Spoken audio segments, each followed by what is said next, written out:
Dan kita hormati para alim ulama, para kiai, para kesepuhan yang selalu kita harapkan doa serta keberkahannya.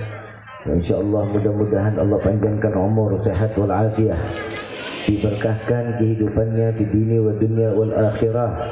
Dan insyaAllah mudah-mudahan kehadiran beliau-beliau di tempat ini penyebab turunnya rahmah, taufik dan hidayah dari Allah. Amin ya rabbal alamin. Salam ta'zim kami pula sampaikan mobil khusus kepada Bapak Camat beserta jajarannya. InsyaAllah mudah-mudahan Allah panjangkan umur, sehat wal afiah.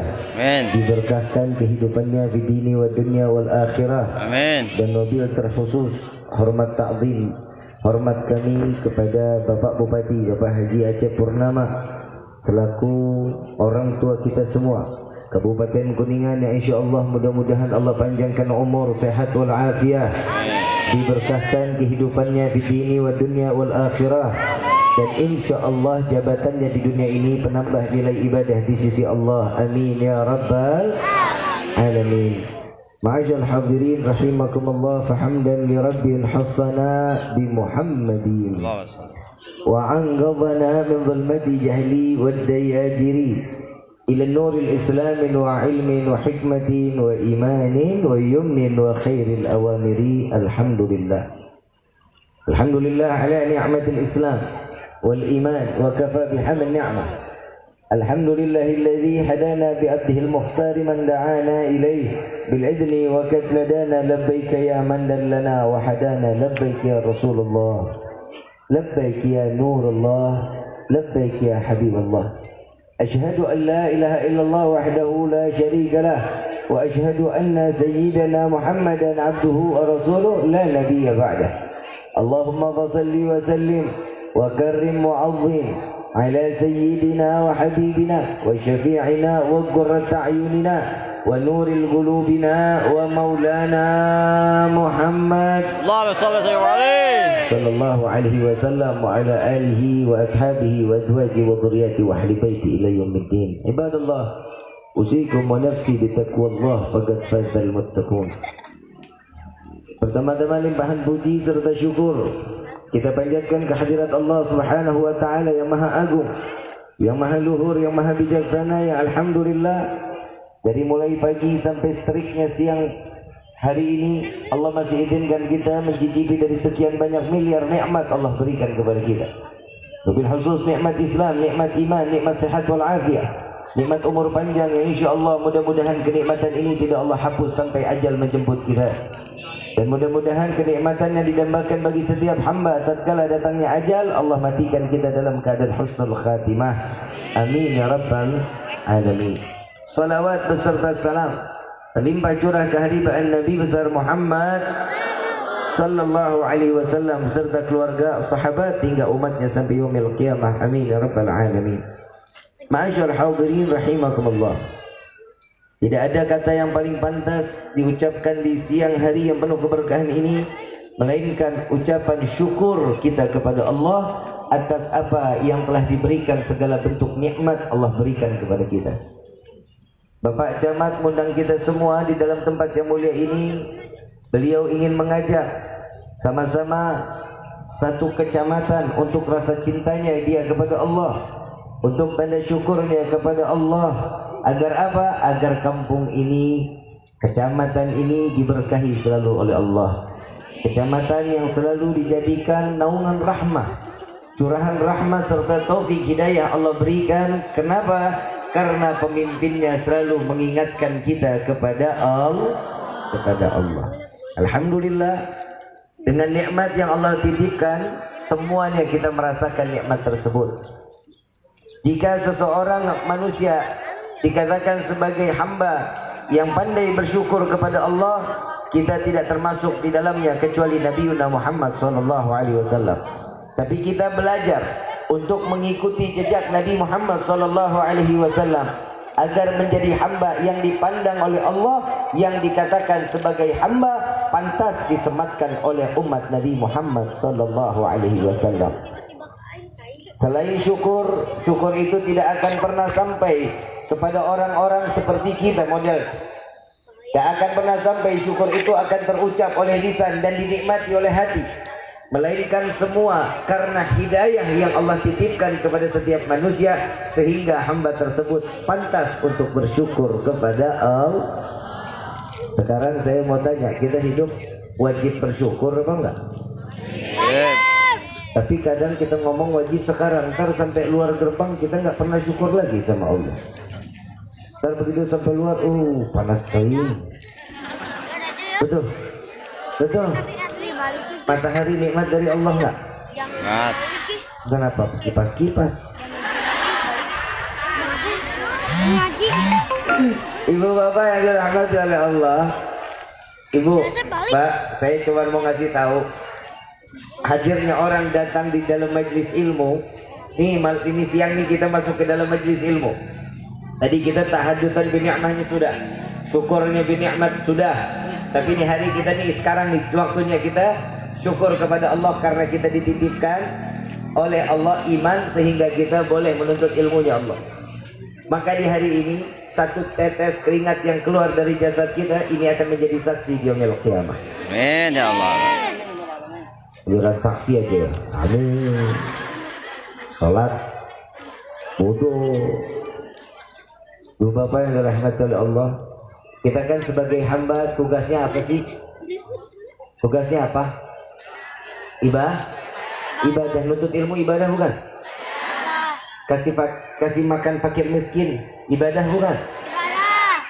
Mindahin sesuatu yang dapat melukai orang mukmin ibadah bukan? Taat kepada suami ibadah bukan? Kok pelan ngomongnya? Giliran sama suami udah. Bentuk ibadah itu banyak, bukan hanya sekedar salat 5 waktu, tapi ibadahnya seseorang ini macam-macam sebagaimana yang dibutuhkan. Nabi Muhammad SAW dari mulai terlahir ke dunia sampai ajal menjemput Nabi, seluruh hidupnya ibadah kepada Allah. Gak ada satupun satu detik yang terlepas daripada ibadah kepada Allah. Kita bisa kayak Nabi? Emang mimpi, apalagi orang Maleber. Contoh, saya cuma nggak dapat KTP Maleber doang. Saya di sini mah. Kalau di Maleber acara mah sering, alhamdulillah. Kemarin Mekarsari, betul ya? Peresmian ya. Tapi sayanya nggak hadir, maafin ya. Bukan karena apa? Karena saya acara juga di daerah Banjarmasin. Ini juga semuanya lagi pada syukur kepada Allah. Dan subhanallah, saya kalau kita bilang ibadah kita ke Nabi, memang ibadahnya Nabi bagaimana? Saya mau tanya. Kita punya waktu selama hidupnya kita nih, satu hari berapa waktu? 24 jam. Kalau Nabi punya waktu 23 jam dipakai ibadah kepada Allah, 1 jam dipakai macam-macam tuh. Ngobrol, tuntut ilmu, senda gurau, nyapa, 1 jam terhitungnya. Dan apa yang dilakukan oleh Nabi 1 jam ini masih digolongkan sebagai ibadah. Jadi 24 jam Nabi pakai untuk ibadah kepada Allah. Kita gak usah dijawab, malu. Kita 23 jam lalai kepada Allah, 1 jam kita lupa sama Allah. Betul. Kadang kita sholat cuma sekedar gugurin kewajiban. Yakin enggak? Sekedar sholat Allahu Akbar, semuanya masuk ke dalam pikiran kita, semua masuk ke dalam hati kita. Yang lagi dengkinya orang jahat sama kita, lagi sholat kita bawa dengan hati dengki juga sampai kepada mereka. Betul atau enggak? Kompor belum dimatiin, kunci motor ketinggalan di motor, semuanya masuk dunia. Sampai Sayyidina Ali karamallahu wajhah, menantu Nabi Muhammad SAW, saat beliau didatangi sahabat, "Hai Sayyidina Ali, saya lupa naruh dirham di mana." Kata Sayyidina Ali, "Ambil wudhu, salat 2 rakaat." "Saya minta tolong cariin di mana." "Iya, ambil wudhu, salat." Ambil wudhu, lalu beliau salat, baru Al-Fatihah dia batalin.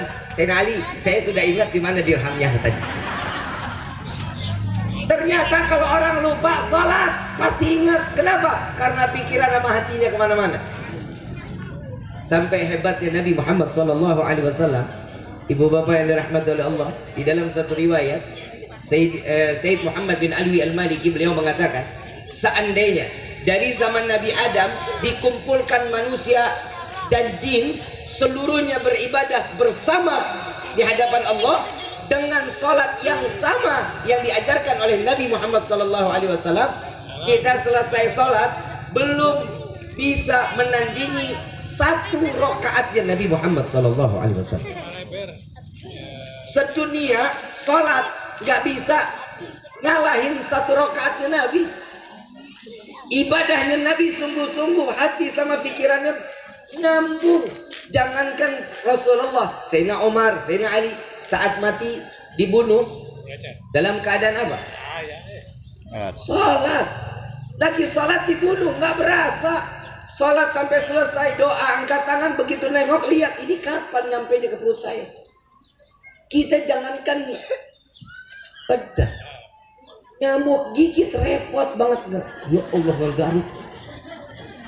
Betul apa enggak? Jadi kita ibadahnya udah pasti begini. Apa yang kita harus lakukan? Amaliyah yang baik. Pak Camat udah nyontohin kepada rakyat, kepada masyarakat.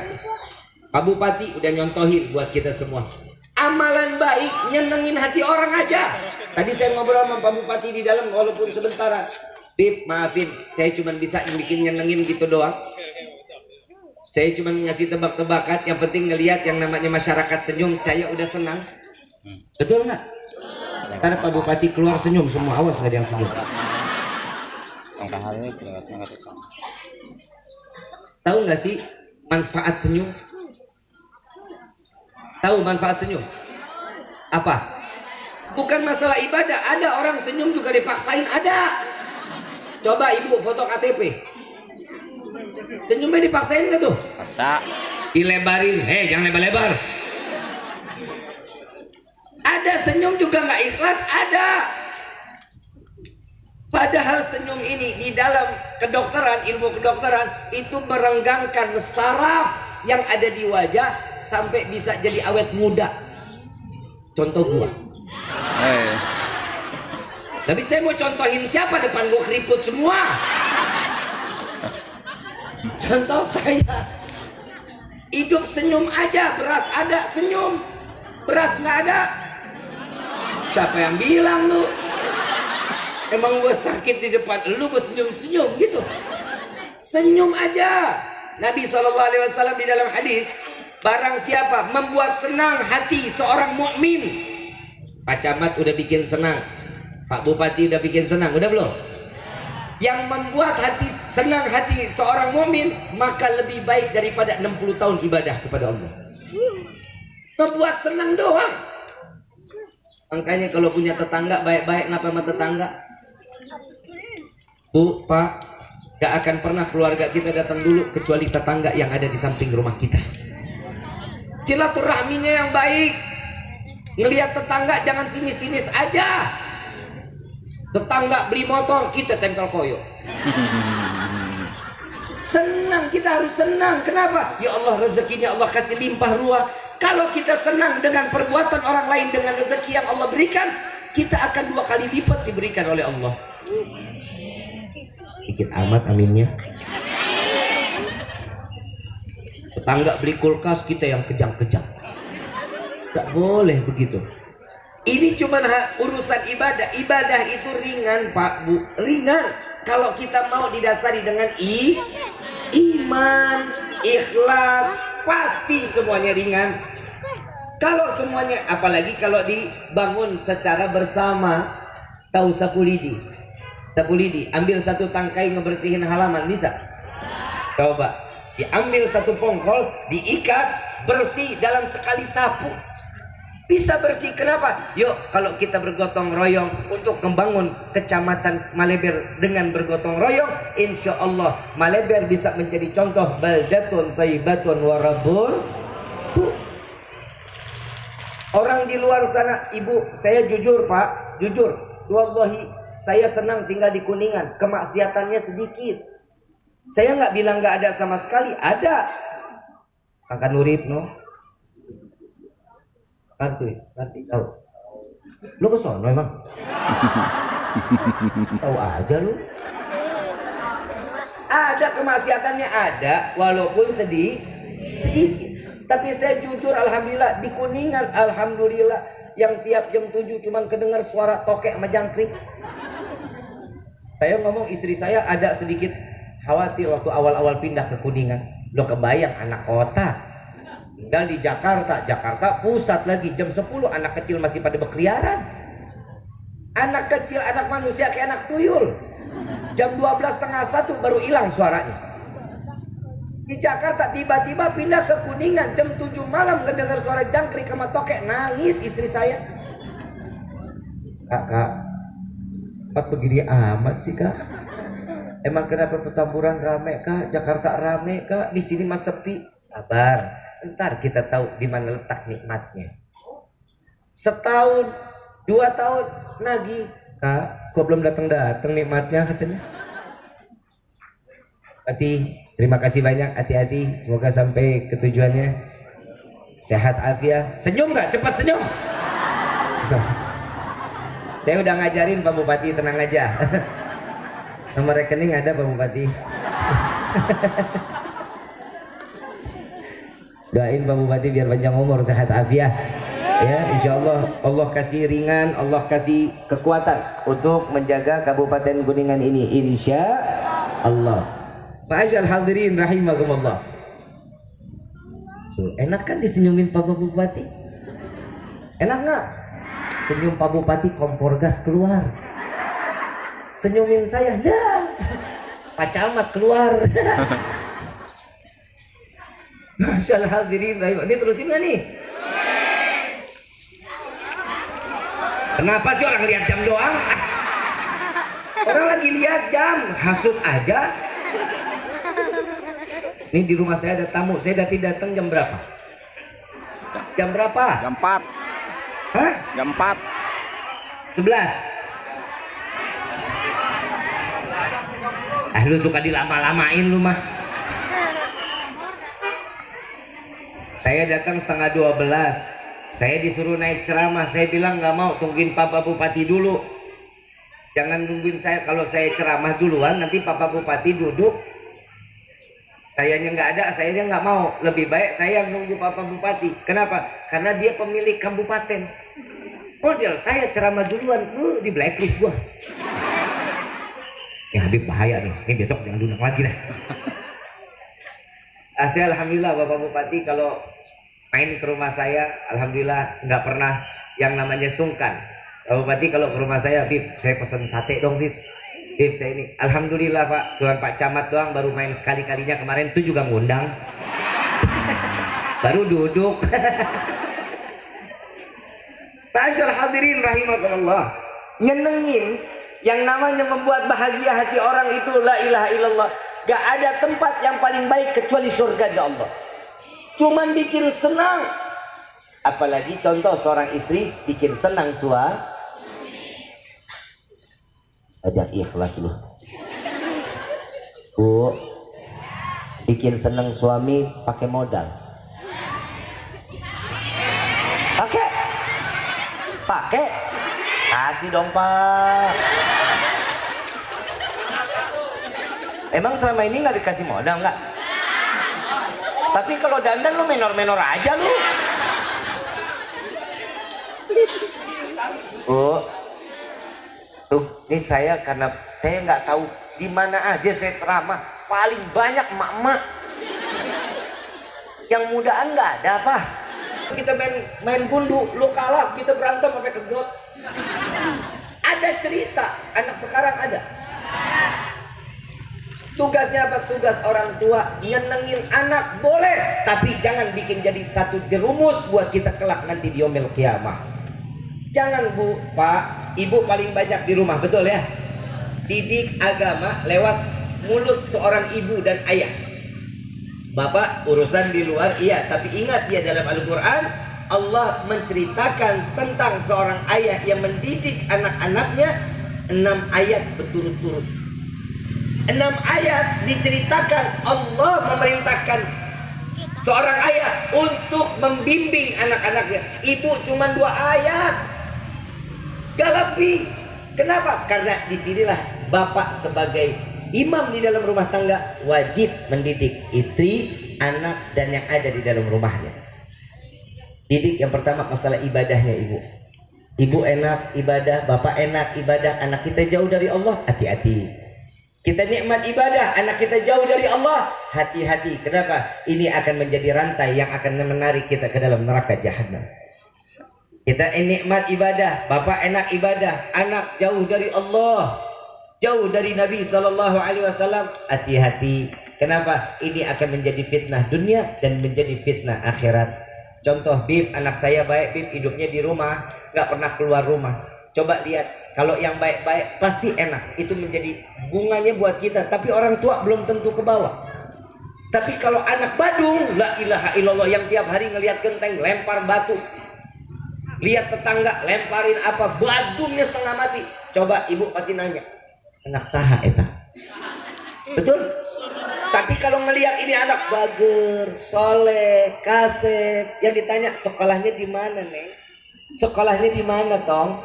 Itu yang ditanya bukan orang tuanya. Tapi kalau ini anak jauh dari kata soleh, pasti yang ditanya anak siapa dia.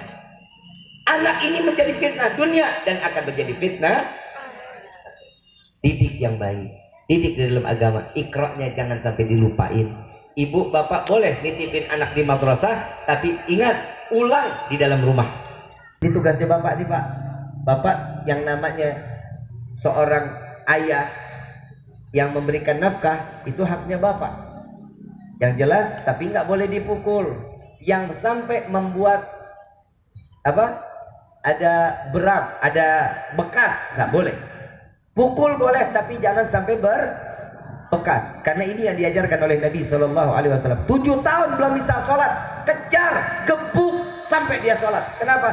Kalau dia umur 7 tahunnya dia ibadah, maka di akhir umurnya dia akan terus ibadah kepada Allah. 7 tahun belum sujud kepada Allah, sampai 40 tahun sampai mati akan jauh dari Allah. Khatib khutbah pertama duduk, ya. Khutbah pertama duduk, baca ya Ghani ya Mughni ya Ghani ya Mughni ya Ghani ya Mughni sebanyak 40 kali. Setiap 10 kali baca Aghnini.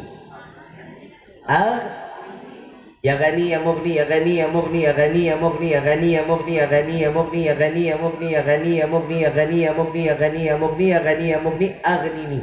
Ya Ghani ya Mughni, terusin tuh. Terusin lagi. Berarti Aghnininya 40. Ya Ghani ya Mughninya 40, Aghnininya berapa kali? 4 kali. Bib, kalau yang perempuan bagaimana? Yang perempuan kalau kedengaran, ini sunnah ya buat perempuan. Saat laki-laki sholat Jumat, istri di dalam rumah nyimak. Jangan langsung sholat duhur dulu, tunggu yang laki bubar baru sholat. PA. Ini baru azan, yang laki baru jalan. Main sholat aja yang perempuan, tunggu dulu, selesain dulu yang di Jumatannya. Ini sunnah. Biar apa? Biar mendengar apa yang dikatakan khatib, ilmu yang sampai kepada telinga seorang wanita. Paham ya? Bib, masjidnya jauh, saya nggak dengar. Ya udah, ancang-ancang. Paham nggak diancang-ancang?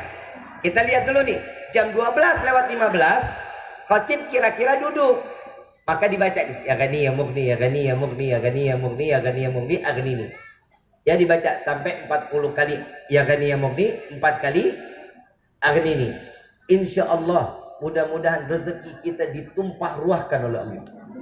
Tidak akan disisakan sedikit pun. Bib, sudah duduk, khatibnya sudah keburu naik, tapi kita belum selesai. Selesaikan, nggak masalah. Insya Allah, karena di dalam khutbah kedua itu isinya doa. Isinya apa? Doa. Sudah nggak ada lagi yang namanya pemberian materi, udah nggak ada. Di khutbah pertama itu ada pembagian materi, tapi yang kedua itu adalah doa. Maka lanjutkan apa yang telah kita pikirkan. Insya Allah mudah-mudahan sebagaimana kami diijazahkan oleh guru-guru kami, maka di siang hari ini yang kami sampaikan di hari ini kami ijazahkan pula kepada antum semua. Mudah-mudahan Allah kasih ringan ya. Allah selalu kasih ingat kita ya. Tiap hari Jumat siap-siap. Ini sebentar lagi akan datang bulan Rabiul Awal. Betul? Udah pada beli jilbab baru belum? Minta sama bapak. Biasanya kalau ibu-ibu Pak, ibu-ibu kalau datang maulid paling senang Pak.